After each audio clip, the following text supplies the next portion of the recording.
gesê, en dis goeie môre op hierdie pragtige Shabbatoggend. My naam is Frik Weideman en jy is ingeskakel by Menorah Tabernakel. En ja, van my kant, Shabbat Shalom. Ons bring vandag die eer, die lof en die aanbidding aan ons hemelse Vader, wat hierdie dag in ons lewens kom toevoeg het, deur sy liefde en deur sy onnaspeurlike genade, om net weer vandag sy karakter te gaan uitleef in 'n donker wêreld wat tans verdrink in duisternis en in ongeregtigheid. Net weer die voorreg wat ons het om 'n lig te kan wees in 'n wêreld en sout te kan wees op hierdie aarde, om geur te bring by enige omstandigheid. Wat 'n voorreg om sy tabernakel te kan wees, om sy ambassade te kan wees op hierdie aarde. Mense, en dis genade. So my hart is dankbaar, my hart is vanmôre humble voor sy aangesig, en daarom wil ek net kom buig op hierdie Shabbat en net sê, Abba, dankie dat U ons God en Vader is. Man, kom ons bid sommer nou saam en ons sê vir hom, Vader, dankie.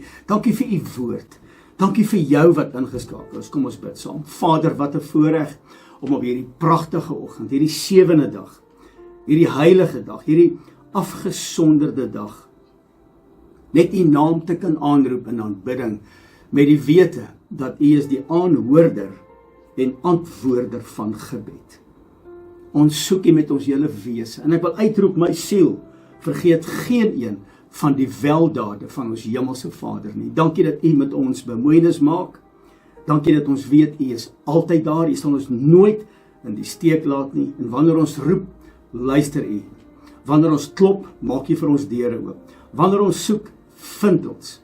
En dankie dat ek weet dat wanneer ons vra, antwoord U ons. En ons eer U daarvoor. Ons kom buig in aanbidding vanoggend voor U aangesig en ons bely en verklaar.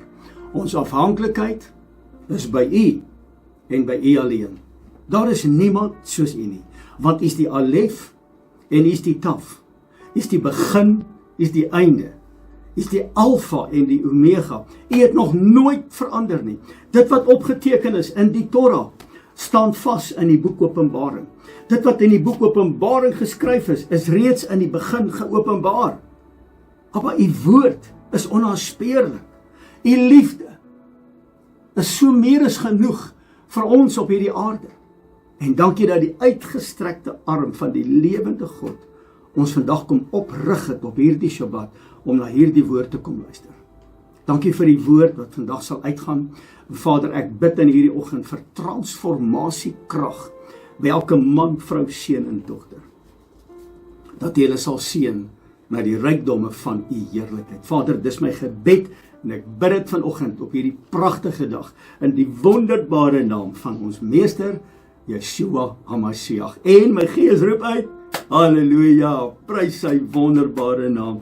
Man, daar is sommer 'n opgewondenheid wanneer ek bid en wanneer ek die woord voor my het en wanneer ek met jou kan praat, dan is dit sommer net lekker om die woord te kan bedien. En ja, ek weet nie van jou nie, maar ek geniet die woord, ek geniet dit om 'n student te wees.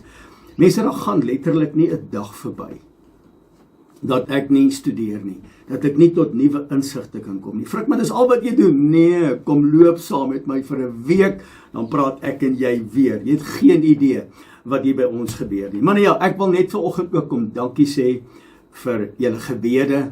Dankie ja, veral vir verlede week, Vayikra. Dis nou die boek van Levitikus waar ons die 5 offers gehanteer het, waarvan 3 was vrywilliglik en 2 van die offers was uiteraard verpligtend gewees. En dan het ons gepraat oor moedswillige sondes, baie scary. So ek hoop en vertrou dat dit ingang gevind by jou, en as dit vanoggend jou eerste keer is by ons, by Menorah Tabernakel, baie welkom, en gaan kyk gerus na al die teachings en die leringe, en kyk of jy met ons saamstem. Hier by Menorah Tabernakel vertel ons jou wat jy moet hoor, nie noodwendig wat jy altyd wil hoor nie, maar ons doen dit met liefde. En ek kan partykeer kan ek so 'n bietjie reguit oorkom, so vergewe my en wees weer lief vir my asseblief. En net weer eens baie dankie vir julle gebede, dankie vir ondersteuning, dankie vir lojaliteit. Ek eer Abba vanoggend vir die liggaam wat by mekaar kom en wat net met 'n opgewondenheid en met vreugde voor sy aangesig kan verskyn. Nou ja mense, ons het baie werk vanoggend. Ek hoop jy het genoeg tyd. Onthou dis vandag Shabbat. Dis 'n heilige dag, dis 'n geseënde dag Hierdie is 'n betreklik intensiewe, langerige boodskap, so bly by my asseblief. Jy kan hom kyk in sulke sarsies en sulke paaiement. Jy kan 'n interval hou, jy kan vir jou 'n hamburgertjie gaan bou of wat ook al die geval mag wees. Maar kom ons vat vandag hierdie woord met blydskap. Kom ons neem hierdie woord aan dat ek en jy kan besef, maar wie is ons? Mense, ons het geen idee wie is ons nie. Ons ken nie ons posisie nie. Inteendeel, ek wil 'n stelling maak om te sê dat ons ken nie ons hemelse Vader nie. Ons weet nie wat hy eintlik van ons verwag baie keer nie. Ons weet wat hy voor in staat is, maar ons weet nie regtig wie is hy nie. Want vir 1700 jaar was ons in verleiding en misleiding gewees. En ek wil vandag verklaar, ek weet nie alles nie. Ek kan foute maak. Jy kan foute maak. Ons weet nie alles nie. As ons alles geweet het, dan het ons gearrive. En ek wil nooit arrive nie. Ek wil altyd humble wees met 'n nederige gees voor Abba se aangesig. En ek is hier om jou te bedien met die woord. En dis my doel. En dat hierdie woord by jou momentum sal bring en transformasie sal bring. Maar ja, genoeg gepraat. Kom ons begin by vandag se Torah porsie. Ek wil net dit sê, baie dankie vir boodskappe wat mense sê. Frik, ons geniet hierdie Torah porsies en dis vir ons verblywend, want dit bring vir my die woord in konteks. Ek verstaan dit beter, ek verstaan nou sekere konsepte, ek verstaan sekere uitsprake. So ja, baie dankie mense, ek ook. Onthou, ons almal is under construction. So wees geduldig met my, okay, en ek is geduldig met jou. En baie keer bel mense by my, dan vra hulle vir my, hoorie Frik, kan ek jou gou 'n vraag vra, maar dis 'n dom vraag. Dan sê ek, nee, geen vraag is 'n dom vraag nie. Torah porsie 25 met die tema Tsaf, wat beteken beveel. Toe ons in die weermag was, het ons 'n bevel gekry. En dan moet jy daai bevel uitvoer, of jy het moeilikheid by die stafsersant of by die samejeur of uiteraard by die bevelvoerder. Dit kan of 'n kommandant of 'n kolonel gewees het, dan het jy moeilikheid. So wanneer daar 'n bevel uitgevaardig word in terme van militêre opset, dan moet jy dit uitoefen. En hierdie bevel is nie van 'n mens nie. Hierdie bevel is eintlik van die lewende God, die heilige van Israel, die God van Abraham, Isak en Jakob. En Tsaf beteken beveel. So die tema in terme van die bevel, hoor nou baie mooi, die vuur mag nooit uitgaan nie. Dis die tema. Die vuur mag nooit uitgaan uit ons binneste nie. Hoekom nie? Want ek en jy is die tabernakel. Hulle praat hier van die tabernakel, hulle praat hier van die tempel, en nou is ek en jy die tempel, ooreenkomstig 1 Korintiërs 3 vers 16 en 1 Korintiërs 6 vers 19 en 20. Nou is ons daai tempel, en dis 'n messiaanse vervulling in die woord. So tydens hierdie Torah porsie word gefokus nie weer op die individu nie, maar hierdie keer op die priester. Onthou jy verlede week met Vayikra was die fokus gewees op die mens, in terme van, ek het dit net nou gesê, 3 vrywillige offers wat die mense bring, in terme van totale oorgawe, en dan was daar 2 gewees, wat gehandel het oor verpligte offers. En hierdie keer gaan dit oor die rol van die priester, en wat van hulle van toepassing is, en dis Torah porsie 25 Tsaf. So nou vra ek vanoggend die vraag vir jou wat ingeskakel is, so wie is die priesters? Wie is hulle? Nee, Frik, hulle het tempeldiens gedoen, of hulle het in die tabernakel gewerk, ooreenkomstig die boek van Numeri. Ek wil vandag vir jou sê dat ek en jy is die koninklike priesterdom. Kom ons bevestig dit aan die hand van die woord. 1 Petrus 2 vers 9. Hy sê, maar julle is 'n uitverkore geslag, 'n koninklike priesterdom, 'n heilige volk, mense. Hierdie is bruidstaal. Hierdie is verbondstaal. Jy moet kennis neem. 'n Uitverkore geslag, 'n koninklike priesterdom, 'n heilige volk, 'n volk eiendom verkry. Waarin laat dit jou dink? Exodus hoofstuk 19. Ek het julle na my toe gebring met arensvlerke, sodat julle by my kan wees as wat? As my bruid. Hy is die bruidegom. En ek gaan julle my ketubah gee, sodat julle kan wandel as my priesters. Gaan lees Exodus 19, dan gaan jy sien hoe 1 Petrus 2 vers 9 in lyn kom met Exodus hoofstuk 19. Julle is my eiendom. Om wat te maak? Wat moet ons doen? Waarmee moet ons besig wees? Om te verkondig die deugde van hom, wat julle uit duisternis geroep het, tot wat? Tot sy wonderbare lig. Halleluja! Nou mense, net hierdie, kan ek vir jou sê, dit is genoeg vir my op 'n Shabbat. So hoekom al hierdie verskillende offers? Wat het dit met ons te maak in 'n moderne wêreld in 2026? En is dit nog van toepassing op ons lewens? Mense, as jy gaan besef wat die Torah ons leer en dat ek en jy die tabernakel is, dan maak hierdie goed sin. Want al hierdie offers gaan oor die protokol hoe om nader te kom aan ons hemelse Vader en om hom te dien op sy perspektief in gees en in waarheid. So hoekom al hierdie verskillende offers? Kom ons praat gou daaroor. As jy in 'n klein groepie bymekaar kom, stop gou hierdie video en sê, "Alright, wat sê julle ouens? Hoekom al hierdie verskillende offers?" Nommer 1, dit leer ons die leefstyl met Elohim.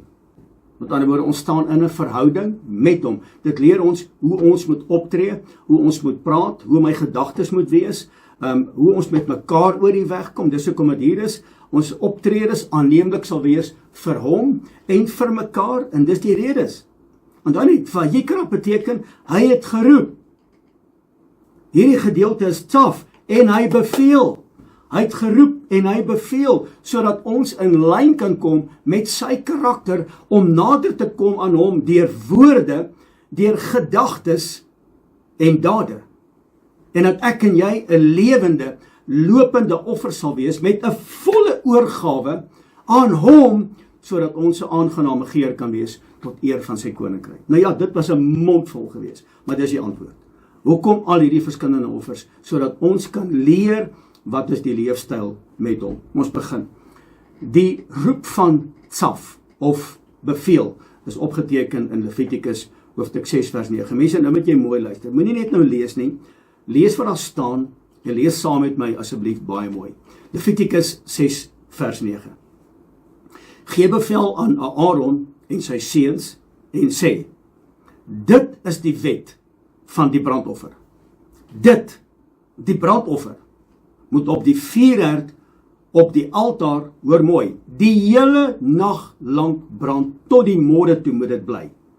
En die altaarvuur moet daardeur aan die brand gehou word. Hierdie vuur mag nie uitblus nie. Hierdie vuur mag nie dood nie. Hierdie vuur moet brand. Dit beteken ons siele, woord, gedagtes, dade, ons siele lê vandag op hierdie altaar. Met ander woorde, ons wil, ons emosie, ons denkpatrone moet eintlik gereinig en gesuiwer word. En hoe vind dit plaas? By wyse van vuur, by wyse van heiligmaking. En dis hoekom Romeine 12 vers 1 en 2 so belangrik is, en terwille van tyd gaan ek dit nie nou lees nie, jy kan dit eie tyd gaan oplees en deel maak van jou lewe, maar net vinnig, Romeine hoofstuk 12 vers 2, sodat ons gedagtes verander word, aangaande sy aanneemlike en perfekte wil, en wanneer ons die perfekte wil van Elohim snap, hoe kom ek daarby uit? Om die bevel te gehoorsaam. Watter bevel? Tsaf. Wat sê die bevel? Die vuur in julle mag nooit uitgeblus word nie. Die vuur in julle moet ten alle tye brand. Dis Romeine 12 vers 2. Daai vuur hier binne, my gedagtes, my wil en my dade en my emosies moet aanhoudend brand tot eer van sy naam, en daarom moet ek in lyn kom met sy karakter. En wanneer ek dit bereik, dan word ek mos 'n ambassade op hierdie aarde. Dan word ek eintlik dit om Vader te verteenwoordig, om sy karakter te gaan uitleef. En nou kom Romeine 12 vers 1, sodat ek en jy 'n welgevalle, aanneemlike, heilige offer sal wees voor sy aangesig. Dis eintlik in kort waaroor dit is. So waar lê ons stryd? Ons stryd lê in ons gedagtes. Hier, dit lê hier. En dis hoekom dit so belangrik is dat ek vandag vir jou skrif gee, 2 Korintiërs hoofstuk 10 vers 3, 4 en 5, want almal van ons sit met sielswonde. Almal sit met emosies wat soms disfunksioneel is. En dan praat ons verkeerd en ons tree verkeerd op, want ons gedagtes is verkeerd. En daarom, dit wat jy dink, spoel by jou hande uit. Ons gedagtes moet in lyn kom. 2 Korintiërs 10 vers 3, 4 en 5. Vers 5, om elke gedagte wat hooghartig is, elke gedagte wat nie in lyn is met sy woord, wat na jou kant toe kom nie, om daai gedagte te bind. Jy bind hom in die naam van Meester Yeshua. En wanneer jy hom gebind het, moet jy teruggaan na die kennis van Elohim, sodat jy daarin kan wandel. Dit is wat tsaf beteken, om te beveel, dat hierdie vuur hier binne my, die menorah wat hier binne in my brand, daai vuur mag nie uitgedoop word. Dit moet aaneenlopend brand deur die aand. Met ander woorde, daar's dagskof en daar's nagskof. Mense neem kennis. En dis hoekom dit so belangrik is. En my gebed hierdie jaar, en julle weet dit, is dat die oordenking van my hart en die woorde van my lippe in lyn sal kom en vir Vader aanneemlik sal wees. Onthou net, hierdie wêreld sê, jy word beoordeel ooreenkomstig jou dade. Maar die woord is 'n bietjie anders. Die woord sê, jy kan baie praat, maar daar is die hardste. Maar hier kom die belangrikste gedeelte, en Yeshua sê, wees baie versigtig vir dit. Wees baie versigtig vir dit. Dit wat jy in jou gedagtes dink, het jy reeds gedoen. Want dit wat jy hier dink, word jy, is jy. Dit wat jy hier dink, gaan éventueel uitspoel in 'n daad. Matteus 5 vers 28. Maar ek sê vir julle, dat elkeen wat na 'n vrou kyk, om haar te begeer, reeds in sy hart egbreek gepleeg het. Sit asseblief neer. Daai Facebook waarna jy kyk, of daai TikTok, ek het glad nie TikTok nie. Sit neer die pornografie waarna jy kyk, of jy 'n man of jy 'n vrou of 'n seun of 'n dogter is, maak dit toe.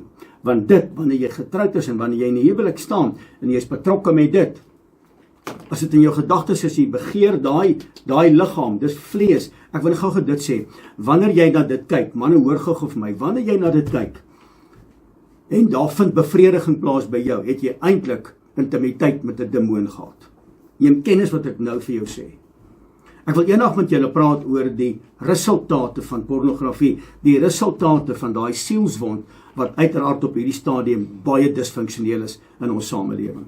Daarom sê Meester Yeshua, en hy waarsku, en hy sê, die wêreld oordeel en beoordeel ooreenkomstig jou dade. Maar die woord sê, as jy dit in jou gedagtes begeer het, het jy dit reeds gedoen. In terme van hierdie boodskap, het jy reeds egbreek gepleeg. So, hierdie offer, wat ek nou met jou deel, is die Olah offerande. Dis die Olah offerande. En met ander woorde, ek bring my gedagtes, ek bring my hart, ek bring my denke, ek bring my woorde na u toe, en ek kom plaas dit op die altaar. Soos wat die dier op die altaar geplaas was, en tot as verbrand was. Net so moet ek dit ook doen. Nou, kom bring ek die woordjie as in, kom ek verduidelik. Want wanneer jy vuur gemaak het, dan is daar as. As jy vleis braai oor 'n naweek, en nadat jy gebraai, dan word daai kole of die hout word dan tot as. Iets sê dan, daar het 'n vlam gebrand. Iets sê daar het 'n suiweringsproses plaasgevind. Iets sê vir my, in terme van hierdie boodskap, Tsaf beveel, dis die bewys, as is die bewys, dat iets heiligs het plaasgevind. So die vuur van die Olah offer moes deurlopend brand. Dit kon nooit ophou nie. Van die oggend tot die aand, van die aand tot die oggend, mense die hele tyd. Die vuur mag nie uitgeblus word nie, en in terme van die Levitiese orde, was daar ook 'n program gewees, wat elke priester sy dienswerk doen, het sy dagskof of nagskof, en hy moet seker maak deur die aand, daai vuur bly aan die brand. Daai vuur mag nie doodgaan nie. Dis hierdie offer, dis die Olah offer, dis die brandoffer. Met ander woorde, alles moet uitgebrand word tot as. Skoon, volle oorgawe. Daar mag niks oorbly van my disfunksionele gedagtes, my disfunksionele spraak, my wil en my emosie, wat nie in lyn is met Vader se karakter. Jy kan nie sien hoe belangrik is die Torah. Dit bring die hele woord in perspektief in my en in jou lewe, want ek en jy is die tabernakel. Hierdie proses is 'n voortdurende wegbrand van onrein gedagtes. Mense, dit is belangrik, want waar is die geveg in ons gedagtes? Die Olah offerande, dis die versoening vir onrein gedagtes. En nou ontstaan 'n totale oorgawe. En dis my gebed vanmôre vir jou, man, dat daar 'n totale oorgawe sal wees in jou gedagte wêreld ook. Mense bind daai gedagtes. Maak seker dit kom nie in nie. Daai hooghartige redenasies wat inkom, baie keer in terme van, ek het dit verlede week hanteer, doelbewuste sondes, moedswillige sondes, rebellie sondes. Kom hier, hy's hier. En dan spoel ek by my hande uit en my voete loop in die rigting om daai sonde te gaan doen. Baie sondes, kan ek gou vir jou sê, 90% van alle sondes is beplan. Is beplande sondes. As beteken die skoonmaak van jou tabernakel, hoor mooi, deurlopend, aan mekaar. Geestelike higiëne elke dag van my lewe. Dis hoekom dit vir my so belangrik is. Ek kan nie van brood alleen lewe nie, maar ek lewe van elke woord uit die mond van Jahwe ons Elohim, die Almagtige, die Heilige van Israel. Mense, onthou nou wat ek nou vir jou sê. Moet dit nooit vergeet nie. As jy 'n pen en papier het, skryf dit neer. Onthou, jy moet hierdie nooit vergeet nie. Mag dit nooit vergeet nie. Ek hoop ek het my goed uitgedruk. Jou gedagtegang is 'n uitbeelding van watter gees in jou woon. As jou gedagtes onrein en vuil is, en jy sê, jy's 'n Christen, of jy sê, jy's 'n student, volger van Yeshua Messia, die gesalfde, en jou gedagtes is onrein en dis vuil, doen jy die beeld van Elohim skade. Skade, moet dit nooit vergeet nie. Frik, waarvan praat jy? Jy is die tabernakel. Jou gedagtes moet op die Ola offer geplaas word, deurlopend. Abba, hoe lyk my gedagtes? Vader, hoe lyk my gedagtes? Ruach HaKodesh, Heilige Gees, kom in my lewe, bring die soeklig in my lewe, dat ek kan sien hoe lyk dit. Want ek is die ambassade op hierdie aarde, wat hemel verteenwoordig. Ek kan nie bekostig dat dit hier fout gaan nie, want hier is my probleem, hier is my geveg, want my geveg word geïmpakteer deur my oë, deur my senses, en dit wat ek hoor, wat ek ervaar en wat ek sien. Ek kan nie bekostig dat my lewe disfunksioneel raak, en ek sê, ek is 'n volger van Meester Yeshua nie. Ek kan nie. Ek het vanoggend spesifiek hierdie hemp aangetrek. Iemand sê so 2 weke gelede vir my, Frik, daai hemp wat jy aantrek van Menorah Tabernakel, ek wil ook so hemp hê, maar waar kan ek so hemp koop? Ek sê, jy kan nie so hemp dra nie, want dit behoort aan Menorah Tabernakel. Ek kan nie die hemp vir jou gee nie, of die embleem vir jou gee nie, en ek bedoel dit met baie liefde en baie respek. Ek kan nie bekostig dat ek weet wie dra die hemp en wie dra hom nie, want ek weet nie wat jy doen nie. As ek hierdie hemp aantrek, dan moet ek weet, ek het 'n verantwoordelikheid, nommer 1, teenoor my hemelse Vader, want Menorah is die vuur wat brand, en die tabernakel is ek.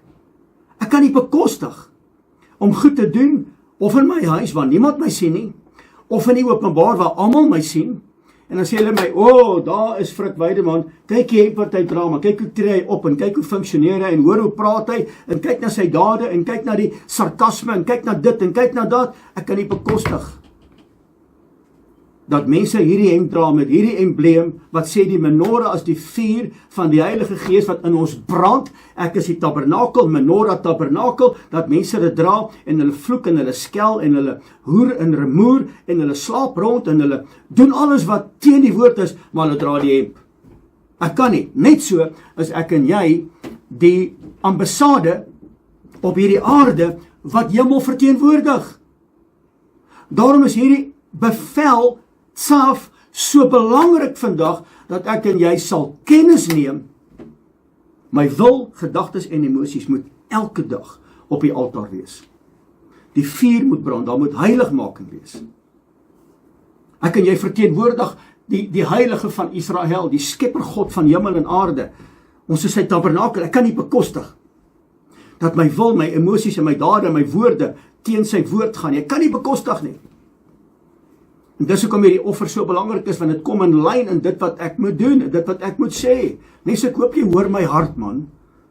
Ek is nie lelik om te sê, jy mag nie die hemp dra nie, gaan koop nie die kleerhemp, maar jy gaan nie die embleem dra nie, want ek weet nie wat doen jy nie, onderhou jy Shabbat, en as jy Shabbat onderhou, gaan drank gepaard met dit, want ek hoor in die gange die ouens drink 'n drankie, en drink 'n ou biertjie, en 'n ou wynkie. Mense, ek het dit al gesê, en ek sê dit weer, wie die een wat vir 'n ander een drank gee? Wat is drank? Wanneer daar alkohol betrokke by is. Deuteronomium 8 vers 2. Nou praat Moses met die volk, en hy sê vir ouens, julle moet kennis neem. Moenie hierdie goed vir granted vat nie. Moenie hierdie goed vat net omdat ons gewoond is dat Abba ons seën deur sy onaanspeurlike liefde en genade. Jy moenie net hierdie goedes aanvaar as vanselfsprekend. Julle gaan 'n fout maak. Deuteronomium 8 vers 2. En jy moet dink aan die hele pad, dink 'n bietjie aan jou pad. Jy moet dink aan die hele pad waarlangs Jahwe die Almagtige, jou Elohim, jou nou 40 jaar lank in die woestyn gelei het, tot jou verootmoediging en jou beproewing wat op hierdie pad vir ons lê en wag, om te weet of jou hart jou wil, jou emosie, jou verstand, en of jy sy gebooie sal hou of nie. Wat is jou antwoord? Neem kennis wat jy gedoen het in jou lewe. Jy is dalk vandag 30, 40, 50, 60, 70 jaar oud. Ek ken nie jou ouderdom nie, maar jy weet. Jy ken die pad wat hy geloop het met jou. Jy weet waar jy vandag is. Jy weet wat in jou lewe gebeur het in terme van tydslyn gebeure in jou lewe. Jy moes al dood gewees het, en nie is ek en jy vandag. Ons praat nog met mekaar. Jy moes al onder die kluite gewees het. Ek ook. Ek ook. Dink daaraan. Hoe hy ons op hierdie pad gebring het, en nou kom ek op 'n plek waar ek sê, ek moet my verootmoedig, en die beproewing kom in 2026, in hierdie Torah porsie 25 Tsaf, om te beveel, Vader, hoe lyk my gedagtes, waarmee is ek besig? Is ek besig om die gebooie en die insettinge te verwerp, te verstoot, of is ek besig om dit te onderhou? Of doen ek dit nie? Pas op, dat ons gedagtes nie volgens ons gaan nie. En ons lewe nie volgens ons gaan nie. En daai wat ek verlede week gesê het met Vayikra, gevaarlike stelling. Ek leef nie meer nie, maar hy leef in my. Dit klink so mooi, nee, dit klink so heilig. Hierdie ou is nou so heilig. Pas op, dis 'n baie gevaarlike stelling. Maar wat ek nou vir jou gesê het, as jou gedagtes onrein en vuil is, en jy sê ek leef nie meer nie, maar Yeshua HaMashiach leef in my, en jy's besig met vuil gedagtes en onrein gedagtes, is jy besig om sy naam en sy beeld deur die modder te sleep. En dis net so goed. Dis net so goed as wat hy gesê het, moenie my naam uitelik gebruik nie. Pas op van murmurerende en negatiewe gedagtes. En my gebed vandag vir jou is Psalm 26 vers 2. Toets my, Yahweh, my Vader, God Almagtig. Toets my, beproef my. Hardloop deur my niere en my hart om te kyk dat die nier en die hart is direk verbind met my gedagtelyne. Direk. My hart en my niere. Vader, toets my. Yahweh die Almagtige, beproef my. Keur my niere en my hart. Ek wil vir jou, wat my betref, een van die mees gevaarlikste skrifte gee in die woord. Ek dink ons moet baie keer hierdie skrif vir mekaar bid. Nee, ek doen dit maar net ligtelik. Maar miskien moet ons hierdie skrif vir iemand begin bid. Dan kyk ons of daai persone sal verander, want onthou net, ons maak mos nie foute nie. Ons is mos almal reg. Wat sê Spreuke hoofstuk 16? Hy sê die planne van die hart van die mens is reg in sy eie oë. Ons maak mos nie foute nie. Ek bedoel, Frikkie maak mos nie foute nie. Iemand moet sê, hey Frikkie, jy maak 'n fout. Nee. Ek moet toelaat dat die woord my reprimaat om te sê, Abba, ek het gesondig teenoor die woord. Die woord het kom uitwys hoe my lewe lyk. Ek skiet tekort. Verootmoedig jouself dan. Sê, Vader, vergewe my, ek is 'n sondaar. Help my, rig my, lei my. Kom was my skoon met u bloed. Kom reinig my met u ruach. Dat die waterbad van u woord my weer kom skoon maak. Dat ek op die Ola offerande sal wees om skoon te brand, voortdurend, 'n voortdurende wandel in heiligheid en in bruidskap, my gedagtes, my wil en my emosie, dat ek nie skeiding sal bring tussen my en u nie, asseblief. Hoor hierdie skrifgedeelte. Jeremia 17 vers 10. Ek, Yahweh die Almagtige, deursoek die hart. Stop gou. Ek toets die niere. Presies wat Psalm 26 vers 2 vir ons gesê het. Presies dieselfde. Ek, Yahweh. Wie praat hier? Yahweh die Almagtige. Wie is hy? Die skepper God van hemel en aarde. Wie het jou geskep? Hy. Na wie? Na sy beeld. Wat het hy kom doen? Hy het die lewensasem in ons kom inblaas en ek en jy is 'n lewende siel. Nou sê hy, ek, Yahweh die Almagtige, ek deursoek die hart en die niere van die mens. Hoor mooi. Ons moet hierdie gebed dalk vir mekaar bid. Om aan elkeen te gee na sy weë volgens die vrug van sy handeling. So as jy verkeerd handel, as jy verkeerd optree, en jy skinder, en jy sarkasties, en jy saai verkeerde woorde, gaan jy dit maai. Hierdie woord sê, om aan elkeen te gee na sy weë. Nou kom my vraag vanoggend, hoe lewe jy? Hoe lyk jou weë aan die hand van die woord? Hoe lyk jou weë in terme van sy gebooie en sy shabbatte? Hou jy dit of doen jy dit nie? Sodat ek en jy sal ontvang die vrug van ons handeling. Dit wat jy saai, sal jy maai. Elohim laat hom nie bespot nie. Hy laat hom nie bespot nie. Net dit wat jy saai, sal jy maai. Nou is my weer verkeerd, my handeling is verkeerd, want ek verwerp die ola offer, ek verwerp die tsaf, die bevel, dat ek moet aanhoudend brand, om gedurig deur my gedagtes, my woorde, my wil en my emosie skoon te kry. Ag nee, wat dis nie belangrik nie, dis Ou Testamenties. Dan val jou lewe uit mekaar uit. En nou huil jy. En dan sê jy, maar jy antwoord nie my gebed nie. Hy gee vir jou ooreenkomstig die weë wat jy wandel. Hy gee vir jou volgens die vrug van jou handeling. En wanneer jy sê, Abba, waar is U? Hoekom antwoord U nie? Dan sê hy, hey, moenie my bespot nie. Net dit wat jy saai, gaan jy maai. Moenie my 'n bespotting maak nie. Moenie die fout by my soek nie. Dis jy. Ek deursoek jou hart. Ek toets jou niere om aan jou te gee die vrug van jou weë en die vrug van jou handeling. Nou gee jy my die skuld. Dis presies wat dit is. Ek hoop dit maak vir jou sin en ek hoop hierdie skok jou dat jy kan verstaan hoe belangrik is hierdie Torah porsie 25. Die bevel, kry jou lewe in lyn met sy karakter. Daar moet heiligmaking plaasvind. Die vuur mag nie uitgeblus word nie. Jou gedagtes is bekend by Jahwe die Almagtige, ons Elohim. Die duiwel kan nie jou gedagtes lees nie, hoor jy? Die duiwel reageer op die woorde wat jy sê. Laai saam met my na Markus hoofstuk 7 vers 20 tot 22. En hy sê, nou hierdie skrifgedeelte, ek kan 'n hele Shabbat met jou praat oor hierdie skrifgedeelte, maar hoor gou hierso.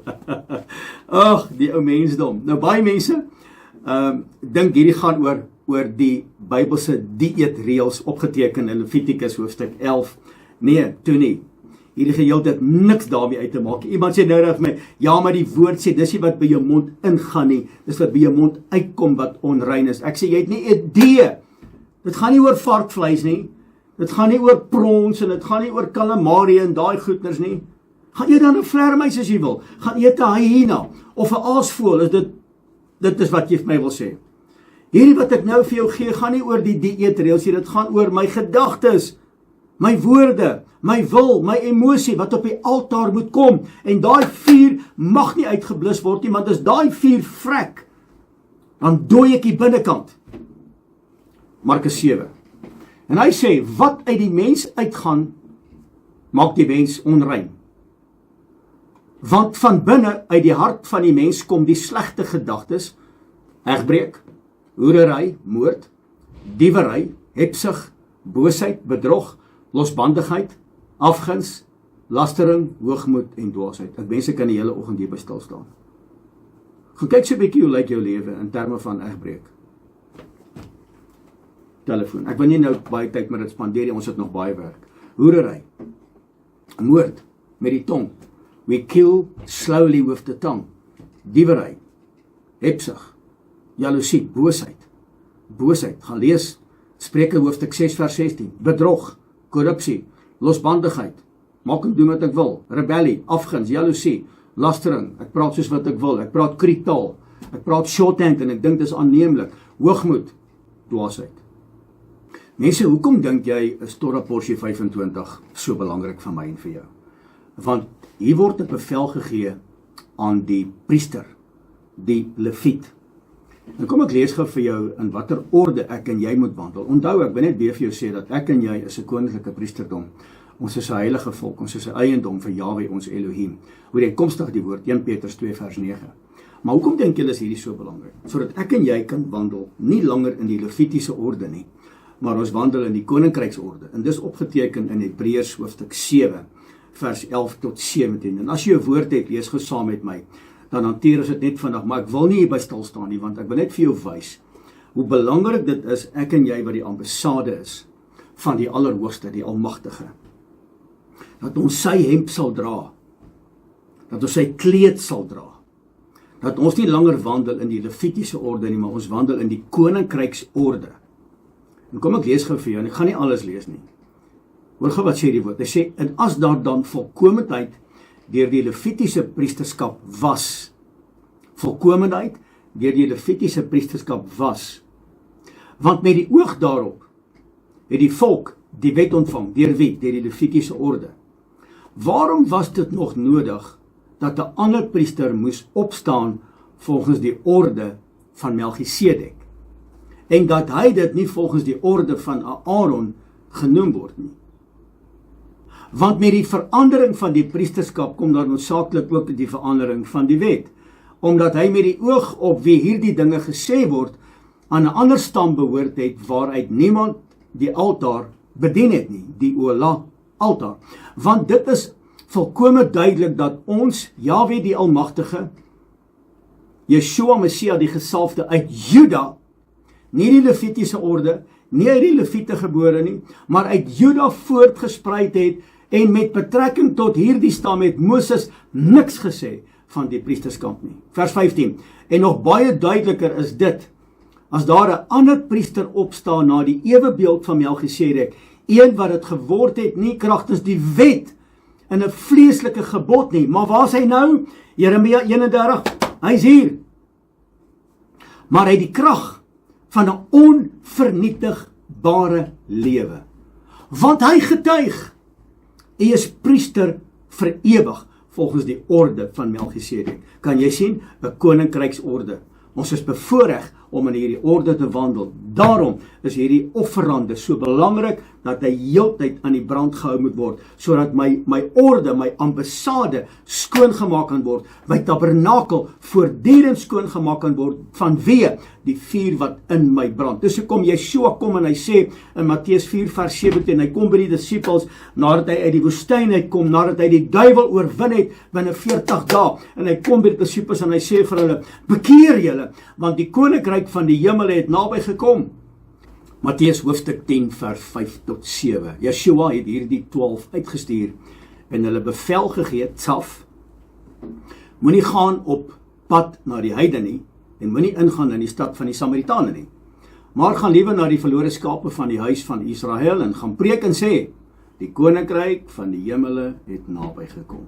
Kan jy sien, ons wandel in die Melchisedek orde. Mense, ons gaan later daaroor gesels. So mense, hierdie offer, hierdie Ola offer, moet voortdurend brand, en ek het dit nou al 'n paar keer gesê, hierdie vuur mag nie uitgeblus word nie, en hierdie selfde vuur het neergedaal op die 8ste dag in die tabernakel inwyding.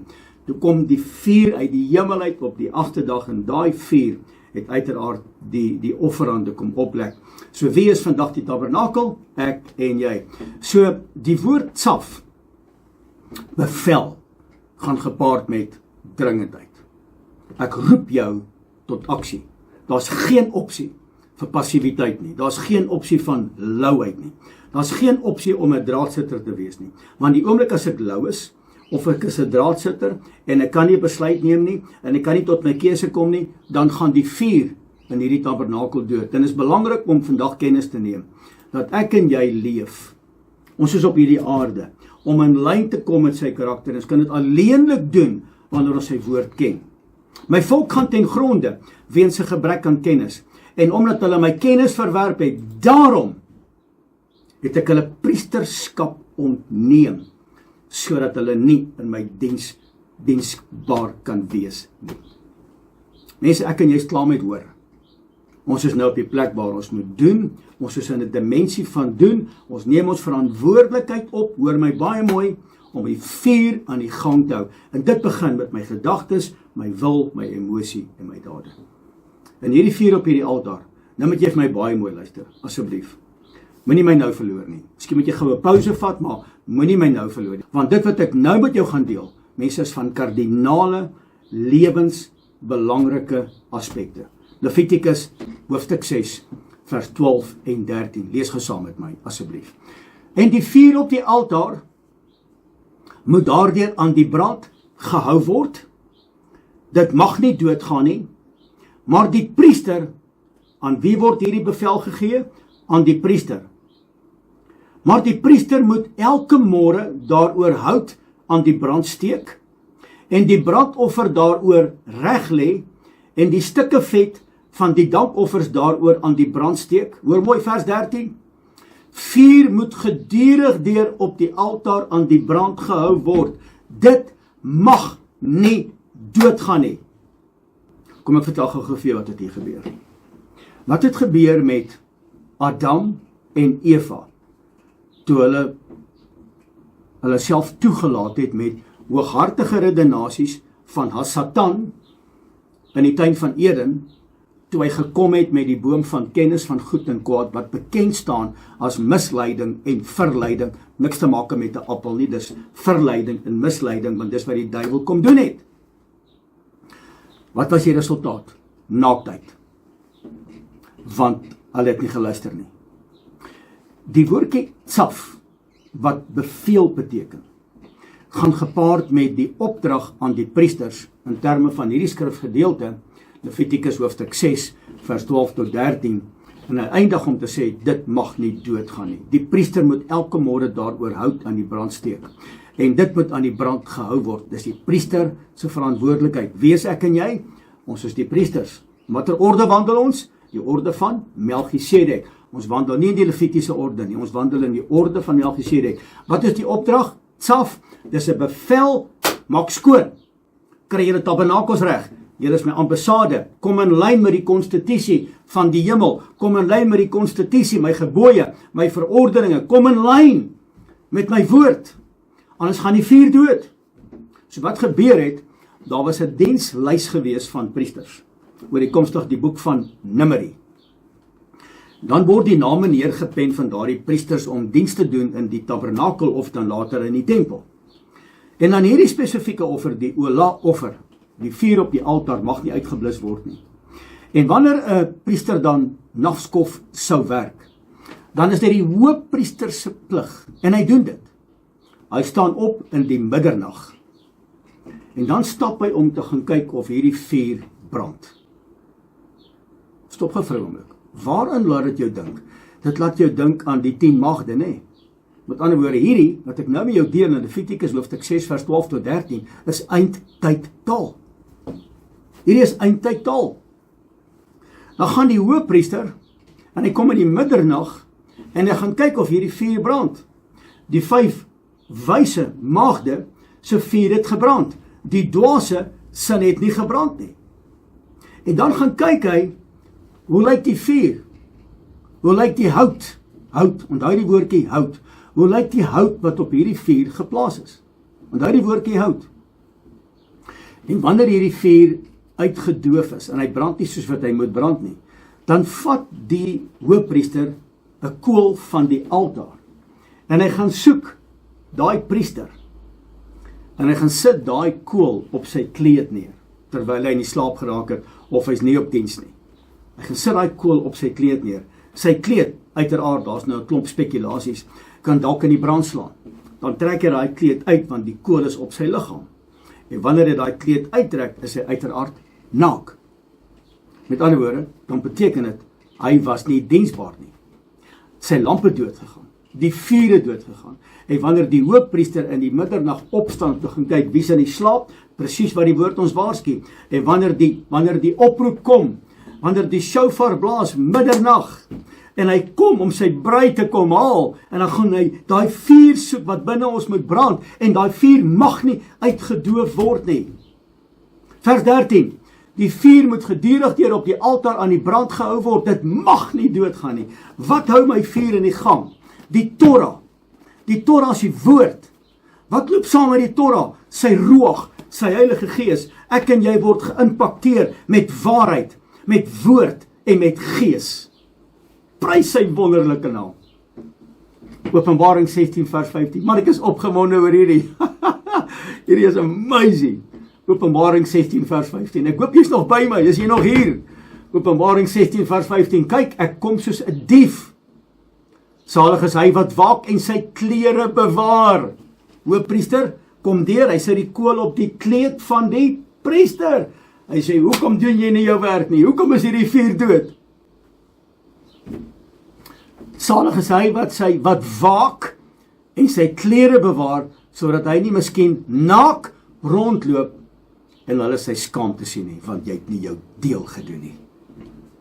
Jy was ongehoorsaam geweest. Jy het nie gereageer op die bevel self nie. Jy het veroorsaak dat die vuur doodgaan in hierdie huis. Deur jou optrede, deur jou sarkasme, deur dit wat jy doen, jou vloek en skel en skree, het jy veroorsaak dat hierdie vuur is dood in hierdie huis. Die hoofpriester gee die opdrag. Wie is die hoofpriester? Yeshua Messia, die gesalfde. Die gewone priester was taakgerig. Hy moet die vuur in die brand hou. Jy sê, hoor wat sê die woord, 1 Tessalonisense hoofstuk 5, vers 1 en 2. Hy sê, maar oor die tye en die geleenthede, wat beteken dit? Dit beteken die Moedim, want dan hoor die afsprake of die feeste van Yahweh die Almagtige. Broers, het julle nie nodig dat aan julle geskryf word nie. Want julle weet self baie goed. Stop gou daar. Jy gaan net goed weet as jou vuur brand. As jy Vader se gebooie ken, jy ken sy verordeninge, en jy ken sy afsprake wat gepaard gaan met sy Shabbate, meervoudsvorm. Want julle weet self baie goed, dat die dag van Elohim kom soos 'n dief in die nag. Vers 6. Laat ons dan nie slaap soos die ander wat slaap, maar laat ons waak en nigter wees. Die bevel kom, die vuur op die altaar moet in die brand bly, dit mag nie uitgaan nie. En hier is 'n verborgenheid, kom ek lees gou vir jou verborgenheid. Die vuur is die inspraak van Ruach op my en op jou lewe. In my gebed, ek praat nou met my gebedskanaal, ons het 'n pragtige gebedskanaal oor Suid-Afrika, en ek sê vir die manne, ons kan nie bekostig om die vuur van die Heilige Gees te verloor. Wie het dit aangesteek? Yahweh die Almagtige. Net hy kan die vuur aansteek. As hy die vuur aansteek, hoor mooi, kan hierdie vuur nie gekontamineer word met vreemde vure nie. In die volgende Torah-porsie het die 2 seuns van Aaron vreemde vure ingebring. So weet jy die vuur aangesteek. Dis 'n verborgenheid.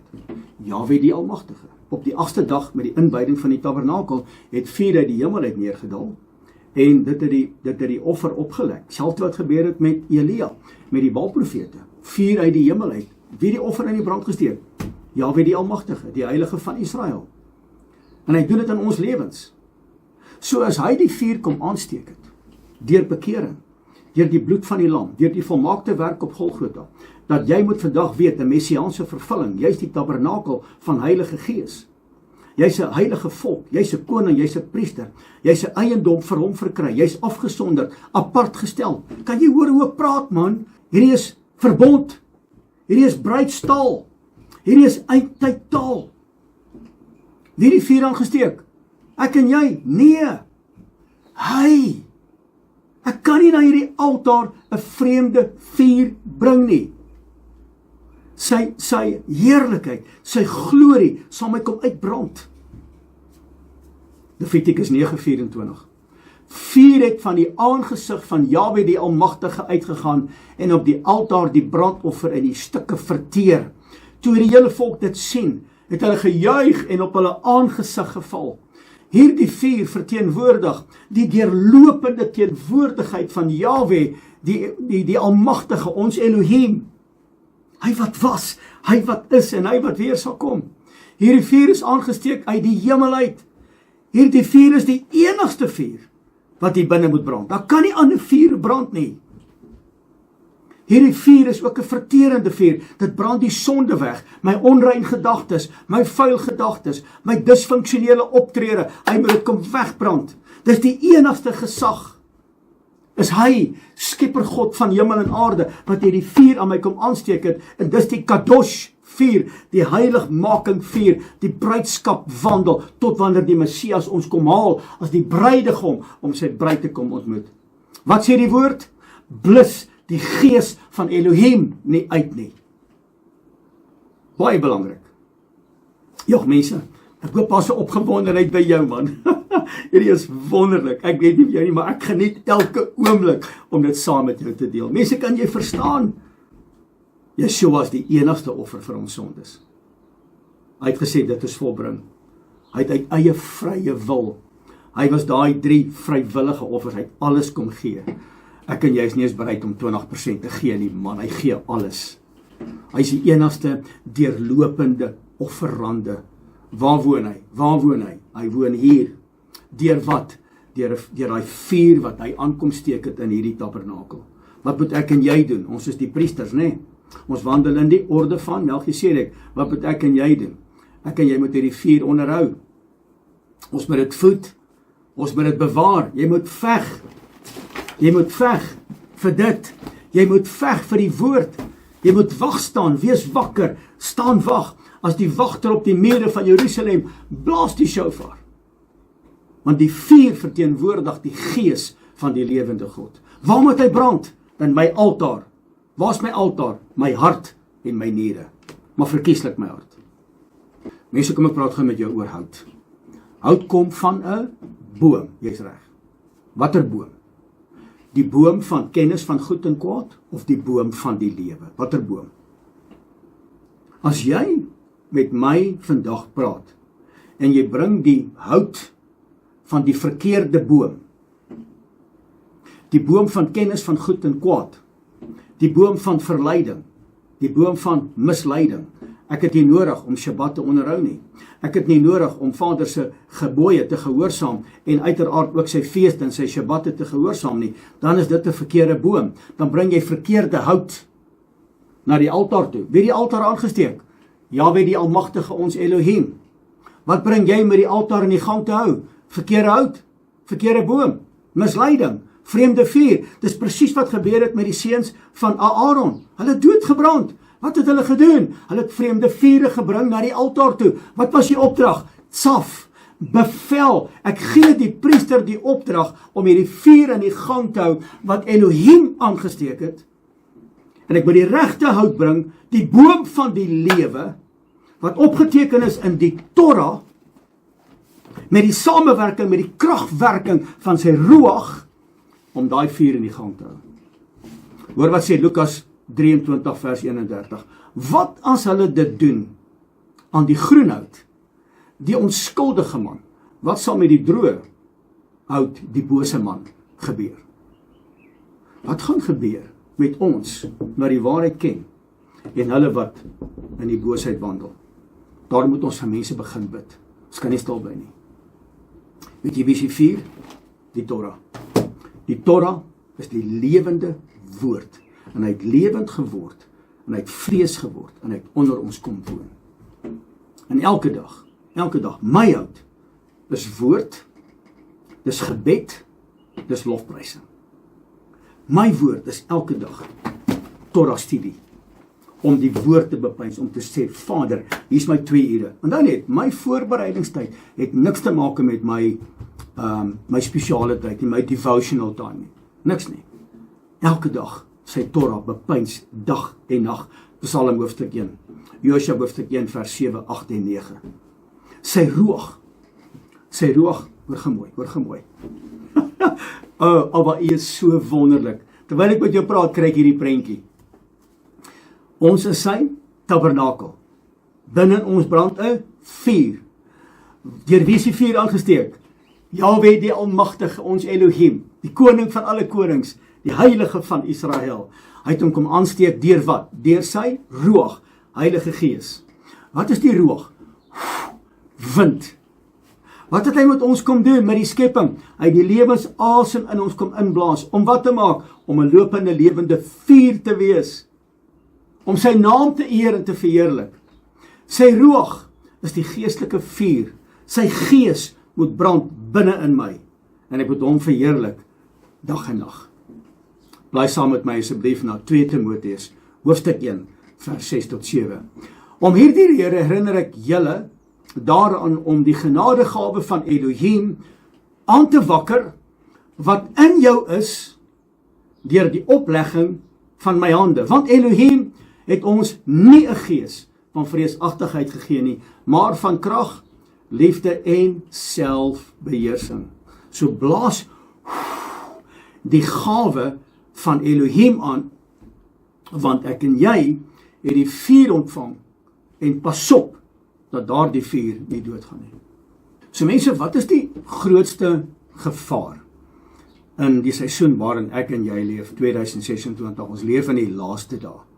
En jy het nie 'n graad nodig om dit te weet nie, maar as jy gaan kyk wat gebeur in die wêreld, veral nou in die Midde-Ooste, dan gaan jy agterkom dat dis Bybelprofesie.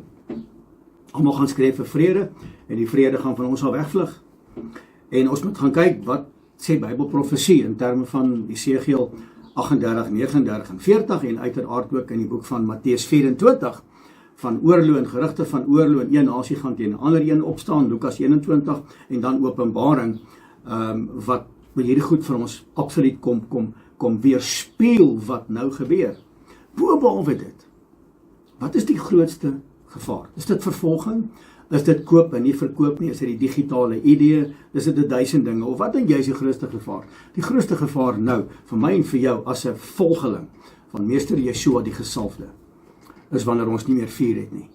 Wanneer die vuur, wat deur Elohim aangesteek is, uitgedoop word. Dis die grootste gevaar.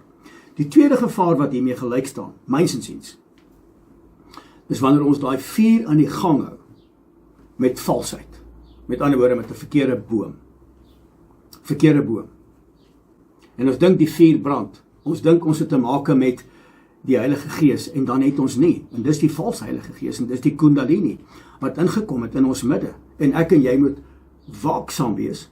Ons moet 'n gees hê van onderskeiding, om te sien, wanneer hierdie valse Heilige Gees ingekom het, moet ek en jy dit identifiseer. En dan moet ons dit elimineer, in die naam van Meester Yeshua. Dis die probleem. En ek sê dit met liefde, en ek sê dit sag op die oor.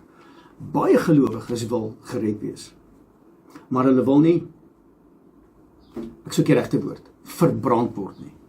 Hulle wil nie 'n brandende offer wees nie. Ons wil mellow wees. Ek het 'n pragtige vriend. Hy bel my, hy's in trane. En weet jy hoekom huil hy?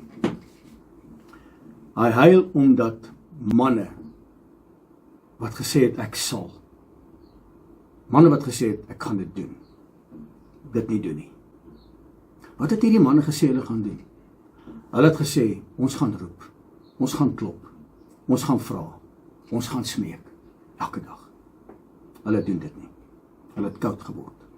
Hy huil. Hy bel my, hy huil. Ek huil saam met hom. Die grootste gevaar is wanneer die vuur doodgaan. En gelowiges wil gered word. Hulle wil almal hemel toe gaan. Ek ook. Jy ook. Maar die vraag kom vandag, het ons die vuur? Wil ons 'n offer wees? Wat sê Matteus 5? Hy sê, terwille van my naam en terwille van my woord gaan julle vervolg word. Julle gaan beskuldig word. Julle gaan valslik beledig word. Die koninkryk werk so, mense. Geen vuur, geen transformasie nie. Vuur, transformasie. Mense, belangrik wat ek nou vir jou sê. Die suurdeeg moet uit. Ons staan op die vooraand van Pesach 2026. Daar's 3 belangrike feeste wat nou van toepassing is. Nommer 1 is die Pesachfees. Dis die bloed van die lam, wat op my deurposte moet wees. So, wanneer die engel kom en hy sien die bloed aan my deurposte van my tabernakel, he will pass me over. En dan die volgende dag, die dag daarna begin die fees van ongesuurde brode. En dis waar die suurdeeg verwyder moet word. Om deel te wees van Vader se koninkryk, die orde van Melchisedek, moet hier 'n vuur brand. Dan kan nie suurdeeg wees nie. Dit moet uit. En dan die eerste vrug, aan die woorde die opstanding, die eerste vrug, the first fruit, die beweegoffer, moet ek en jy wees. Ons kan dit nie wees as ons nie bereid is om te brand nie, om op te staan en uit te staan vir sy koninkryk nie. Maar vrek, ek gaan teenkanting kry. Ek weet, wat is oukei. Is oukei, dis alles ter wille van die goeie saak. Die woord sê, julle gaan vervolg word ter wille van my woord, ter wille van my naam. Mense gaan jou etiketeer. Mense gaan vir jou sê, jy's Joods. Mense gaan vir jou sê, jy's wetties. Dit is so. Hou vas. Hy wat volhard tot die einde sal gered word. Hou vas in sy woord. Hou vas in die Torah. Hou vas wat ek vandag met jou deel. Dis 'n bevel. Hierdie boodskap is nie 'n boodskap nie, dis 'n bevel wat ek jou vandag gee. Jahwe die Almagtige, ons Elohim, het 'n bevel gegee aan die priesters. Wie's ek en jy? Ons is priesters wat wandel in die Levitiese orde? Nee. Ons wandel in die orde van Melchisedek. Dis 'n ander orde, dis 'n koninkryksorde. Dis 'n bevel. Hou vas in sy woord. Moenie terugstaan nie. Moenie terugduins nie.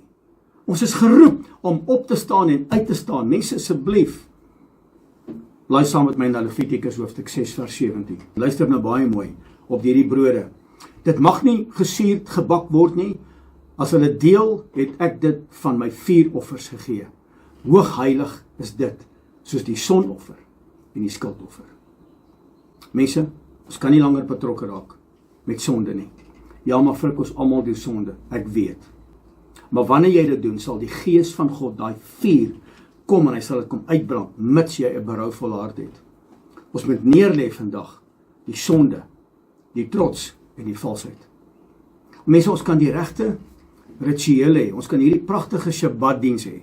En dit is mooi en jy doen niks nie behalwe jy het Shabbat. Ons kan hierdie mooi, vrugbare, vuurbrandende rituele hê. Maar ons het verborge suurdeeg hier binne. Ons het gewoonte sondes wat so deel gevorm het van ons lewens, wat ek en jy moet klaarkry. Dit moet gebrand word, mense. En die as moet skoon gemaak word, en die as is die simbool van heiligmaking. Elohim soek nie uiterlike offers nie, maar hy soek rein harte. Harte wat sê, ek is onverdeeld op u gerig, wat Josafat gesê het, ek weet nie wat om te doen nie, ek is gevul met vrees vanweer die oormag wat teen my kom, maar my oë is gerig op u en op u alleen. Hy soek vandag harte, innerlike harte, wat sal wandel voor sy aangesig.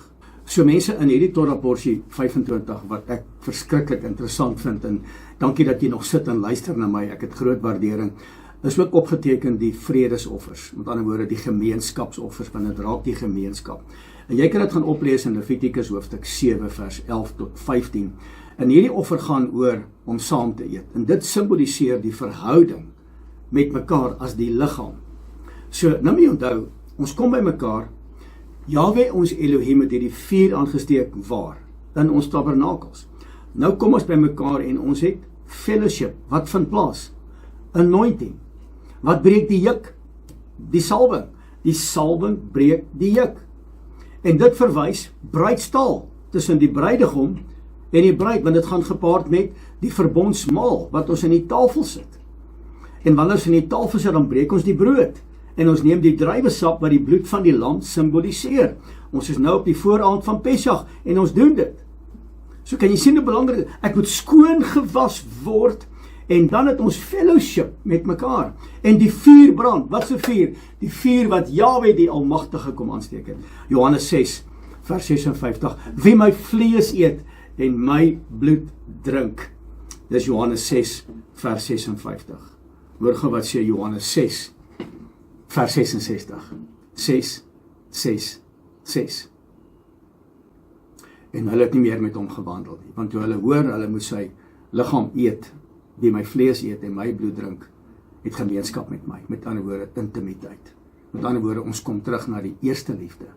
Ons spandeer tyd met hom. Ons aandag en ons woorde is gefokus op hom en op hom alleen. En hierdie 70 sê, ons sien nie kans vir dit nie. Hierdie vuur is dood hier binnekant, ons sien nie kans nie. Hulle het omgedraai, hulle het weggestap en nooit weer met hom gewandel nie. Johannes 6 vers 66. 6, 6, 6. Interessant, nee? Toevallig? Nee, die woord is niks toevallig nie. Wat is die toegang? Wat is die toegang? Dis die bloed. Die bloed is die toegang. Die voorhangsel het geskeur toe die bloed gevloei het, sodat ek en jy deur genade kan deurstap na die allerheiligste. Waar begin ons dag, elke dag? By die allerheiligste. Wat staan die allerheiligste bekend voor? Lewe. Die weg, die waarheid en die lewe. Die voorhof, die heilige en die allerheiligste. Die lewe. Waar begin ek en jy elke dag? Met die vuur. Waar is dit? By die lewe. En wie se teenwoordigheid? Jahwe die Almagtige. Hoe kom ons daar? Deur die bloed van die lam. In die naam van Meester Yeshua. Wat beteken in die naam van Meester Yeshua? Dink 'n bietjie daaraan. Wat beteken dit? Dit beteken as ek sê, in die naam van Meester Yeshua. Dis nie 'n magic woord nie. Dis nie 'n towerstaffietjie wat ek kan so sê, in die naam van Meester Yeshua nie. Nee, wat beteken dit? Wanneer ek dit sê, dan beteken eintlik, ek staan in lyn met dit wie hy is. So as ek nie in lyn staan met wie hy is nie, gaan dit nie gebeur nie. So jy kan watter gebed bid, en jy kan watter demoon wil uitjaag, in die naam van Meester Yeshua, maar as jy nie in lyn kom met sy naam, en die karakter van sy naam, en die eienskappe van sy karakter nie, gaan dit nie gebeur nie. Kan jy hoor wat ek vandag vir jou sê? So wat gee ons die toegang? Die bloed van die lam. Levitikus 7, 26 tot 27. Julle mag geen bloed eet nie. Dis hoekom hierdie ouens gesê het, nee, ons kan nie. Hulle het nie verstaan nie, want hulle wandel in die Levitiese orde. Hulle het nooit getransition oor na die hemelse orde, die koninkryksorde nie. En die Messias kom in Hebreërs 9:22 en hy sê, sonder bloedvergieting is daar geen vergifnis nie.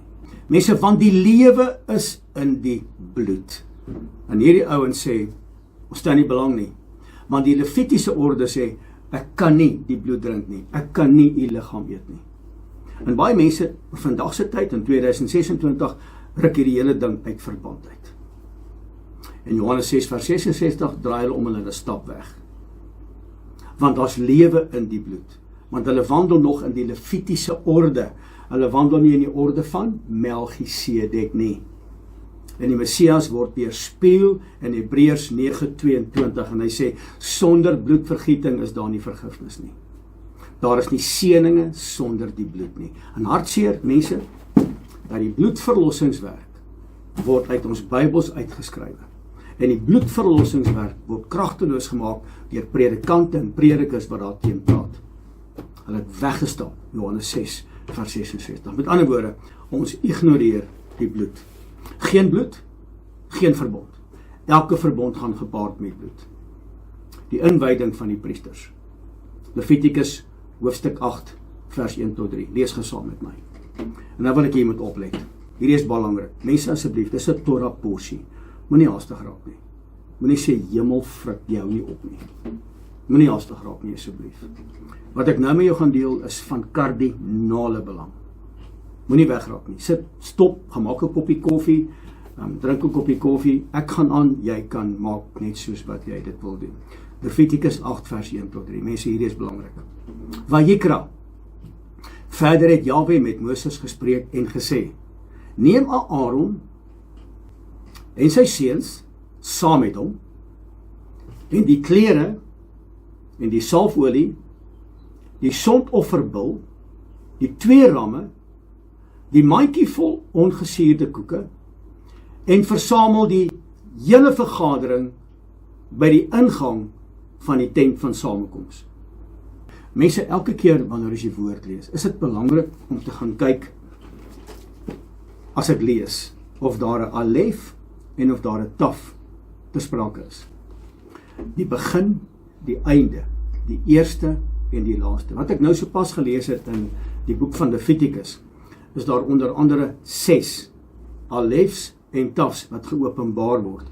En dis hoekom dit so belangrik is om die Hebreëse taal te verstaan. Ek wil gou vir jou sê, elke Hebreëse letter, as 22, is daar plus minus 70 leringe rondom elke Hebreëse letter. Mense, dis enorm. Dis 'n taal wat eintlik onbereikbaar is. Jy kan hom nie meet nie, jy kan hom nie inperk nie. Waar ons Afrikaanse taal, ek dink iets soos 32.000 karakters het die Hebreëse taal iets soos 70.000 karakters. Dis verskriklik hoe hierdie taal in terme van piktografie en die numeriese waardes en die betekenisse en die prentjie wat dit vorm. Mense, dit is verskriklik interessant. So, die alef en die taf is baie prominent in Levitikus 8 vers 1 tot 3. So wanneer jy die woord lees, byvoorbeeld, kom ek gee vir Openbaring 1 vers 8, waar hy praat van die begin en die einde, die alfa, die omega, die eerste en die laaste. Openbaring 21 vers 6, praat hy ook van, jy weet, die alfa, die omega, die begin, die einde, die alef en die taf. So, wie is die alef en die taf? Dis Yeshua. Mense, hy is die A tot Z van die Hebreëse alfabet, hy is die begin, hy is die einde. Heiliglik terwyl ek en jy praat, is hy die alef en die taf in die hemel. Die engele buig voor sy aangesig. So kom ek en jy hanteer gou die 6 alefs en die tafs opgeteken in hierdie gedeelte van Vayikra of die boek van Levitikus. Klere. Nou klere is mos altyd by jou, nee. Wat sê die woord in Josua 1? Hy sê, ek sal jou nooit begewe en ek sal jou nooit verlaat nie. Ek is altyd by jou. Wat sê Yeshua? Hy sê, ek sal jou nooit in die steek laat nie. Wat is salfolie? Salfolie is die verteenwoordiging van die Heilige Gees. Wie is die Heilige Gees? Dis die Gees van Yeshua wat hy vir ons gestuur het as die trooster, sodat wanneer hy gaan, word ek en jy nie agterweë gelaat om wees te wees nie. Wat is die sondeofferbul? Hebreërs 1 vers 9. U het geregtigheid lief gehad en ongeregtigheid gehaat.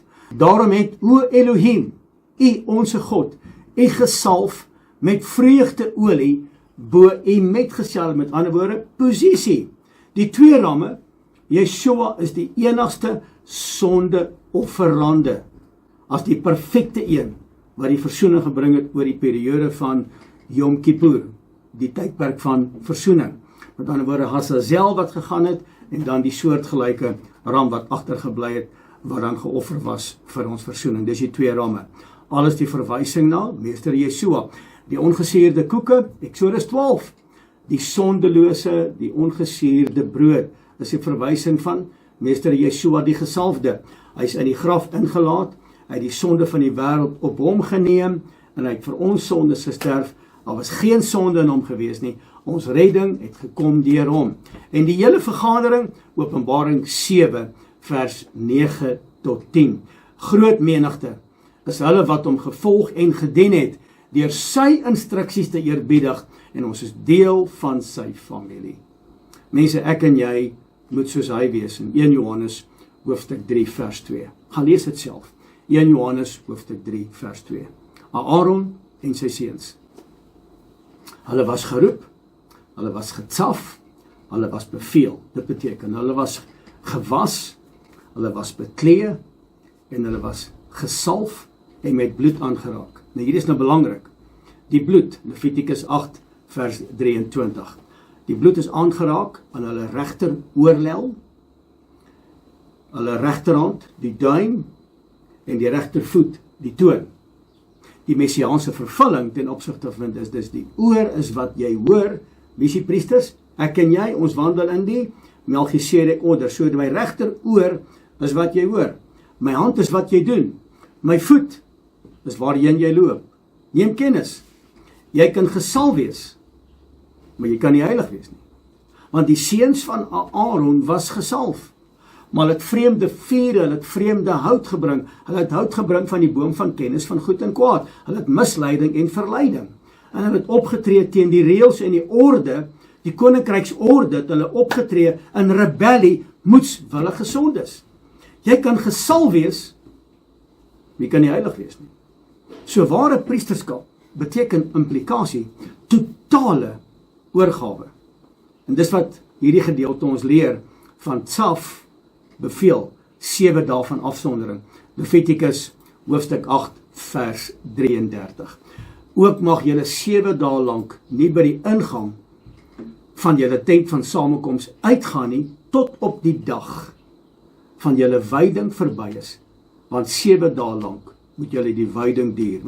Hulle moes bly in daai tent, bly wag en voorbereid word. Nou, dit verwys na die wagtyd van die bruid vir die bruidegom, ek en jy. Wat moet plaasvind? Die vuur moet brand. Die bruid en die vuur, dis die porsie wat ek en jy moet hê van sy ruach, dat die ruach hierdie vuur in die gang moet hou. Wat moet ek en jy doen? Ons moet sy woord lees, spandeer tyd, daar moet intimiteit wees met hom, daar moet lofprysing wees, daar moet aanbidding wees, gees en in waarheid aanbidding. 3 belangrike dinge is vir my op hierdie stadium in my seisoen van kardinale belang. Ek soek die waarheid, daar moet balans wees, en ek moet my grense beperk. Ek kan nie my grense oorskry in terme van my posisie nie. Ek moet doodseker maak, die vuur brand hier binne, wat Elohim aangesteek het. En hierdie is die porsie waarna hierdie gedeelte verwys. Die bruid wat voorberei word. Hoe word die bruid voorberei, mense? Die altaar moet brand. Die priesterskap moet leef hier binne in my. Wat 'n priesterskap? Die priesterskap van die orde van Melchisedek. Openbaring 19, vers 7 tot 8. Laat ons dan bly wees en ons verheug en aan hom die heerlikheid gee, want die bruilof van die lam het gekom en sy vrou het al gereed gemaak. Halleluja! Hy wat volhard tot die einde, wie se vuur brand tot die einde, hy sal gered word. En aan haar is gegee om bekleed te wees met rein en blink fyn linne, want die fyn linne is die regverdige dade van die heiliges. Hy vuur moet brand en die as is die teken, heiligmaking het plaasgevind. Halleluja! Hoe doen die bruid haar voorbereiding? Deur die vuur, deur heiligmaking, deur volkome oorgawe. Groot waarskuwing. Groot waarskuwing. Hoor mooi, en dis volgende week se Torah porsie. Groot waarskuwing. Nadab en Abihu, Levitikus 10, bring 'n vreemde vuur. Wat het met hulle gebeur? Hulle is uitgebrand. Mense, my gebed vandag, saam met jou, is dat die vuur wat Elohim kom aansteek het in my lewe en in jou lewe, dat daai vuur sal brand. En die Gees roep vandag op hierdie Shabbat, hou die vuur aan die brand. Moenie emosioneel raak nie, raak geestelik. Moenie fokus op die tydelik nie, maar fokus op die ewig. Wandel konsekwent in my teenwoordigheid. My gebed vandag saam met jou, is dat jy weer vandag na hierdie boodskap die vuur sal aansteek op jou altaar. Wat verbrand, wat nie van Elohim af is nie. Om uit te roep om te sê, Vader, maak my 'n lewende, welgevalle, aanneemlike offer voor U aangesig. Ek wil vandag vir jou sê, is daar geen vuur is nie, is daar geen teenwoordigheid nie. As daar geen offer is nie, daaroor woord kos jou prys, as daar geen offer is nie, is daar geen transformasie nie. As daar geen bloed is nie, is daar geen verbond nie. As daar geen heiligheid is nie, is daar geen bruid nie. Ek vertrou dat jy hierdie boodskap saam met my geniet. Baie dankie. Baie dankie dat jy gesit het. Dankie dat jy geluister het. Dankie dat hierdie woord vandag sy snelle gang gegaan het. En dat hierdie woord vandag inspraak kom lewer het in elke man, vrou, seun en dogter se lewe. Tsaf. Ek beveel jou om die vuur wat ek in jou aangesteek het as my priester, want jy wandel in die orde van Melchisedek, dat dit jou verantwoordelikheid is en my verantwoordelikheid is om hierdie vuur aan die brand te hou. Ek roep vandag die vuur van Elohim, die kragwerking van sy Heilige Gees op elke groep, op elke man, elke vrou, elke seun, elke dogter. Dis vandag my gebed. Mense, dis my boodskap vandag aan jou. Ek waardeer die feit dat jy ingeskakel was vandag. Kom ek en jy bid saam. Hemelse Vader, Adonai ons Elohim, U is die Heilige van Israel. U is die Alef en die Taf, die begin en die einde. Die een wat was, die een wat is en die een wat weer sal kom. Ek wil U loof en prys en eer, want U alleen is aanbiddingswaardig. Dankie vir die genade. Dankie dat ons kan wandel in die orde van Melchisedek, die koninkryksorde. Die woord kom vandag en die sê vir ons, waar daar geen vuur is nie, is daar nie 'n teenwoordigheid nie. Vader, ek roep U teenwoordigheid terug, en dat mense sal teshuva, dat hulle sal terugkeer na U toe, in gees en in waarheid. U woord sê, waar daar nie 'n offer is nie, is daar geen transformasie nie. Ek bid vandag dat ons 'n lewende, welgevalle, aanneemlike offer sal wees voor U aangesig. Dat ons sal wandel in heiligmaking. Dat ons die keuse sal maak om te wandel in bruidskap. Dat die vuur hier binne in ons sal brand wat U kom aansteek het. Vader, as daar nie bloed is nie, is daar nie 'n verbond nie. En ons is geroep om in 'n verbond te staan, want U gebooie is op ons harte kom skryf, deur die inspraak van U Ruach, wat 'n beter verbond is as die een wat op kliptafels was. Dat ons 'n innerlike verbond sal hê. En wanneer ons innerlik skoon is, sal ons uiterlik outomaties skoon kom. Wat help dit? Ons lyk mooi van buite, maar binne is ons dood en vol doodsbene. As daar geen heiligheid is nie, is daar geen bruid nie. dan brand 'n vuur, maar die vuur is op of aangesteek deur vreemde vure, deur vreemde hout. Vader, vergewe ons asseblief. Kom was ons vandag skoon met u bloed. Kom reinig ons deur u Heilige Gees, u Ruach HaKodesh. Kom was ons met die waterbad van u woord, dat ons weer sal terugkeer na u, om u te dien op u perspektief, in gees en in waarheid. Vader, dis my gebed en ek bid dit in die naam van Meester Yeshua die Gesalfde. En ek dank u daarvoor, en my gees roep uit. Halleluja. Mense, baie dankie. Dankie vir vandag, dankie dat ek hierdie woord met jou kon deel. Net voor jy gaan, kan ek jou seën asseblief. Vat sommer jou kinders, jou man, jou vrou, jou seun, jou dogter, en kom seën hulle. Vader, ek seën ons mense vandag, dat die aangesig oor hulle sal skyn, en dat een hulle die vrede sal gee, wat net u kom gee. Vader, dat die aangesig verhef sal word oor hulle, en dat hulle genadiglik sal wees voor die aangesig. Dankie dat u vandag kom deponeer het in ons gees, mens, die vuur van die lewende God. En Vader, u woord sê, wanneer ons u volk so kom seën het, dan sal u neerdal, en u sal hulle kom seën, met dieselfde seën.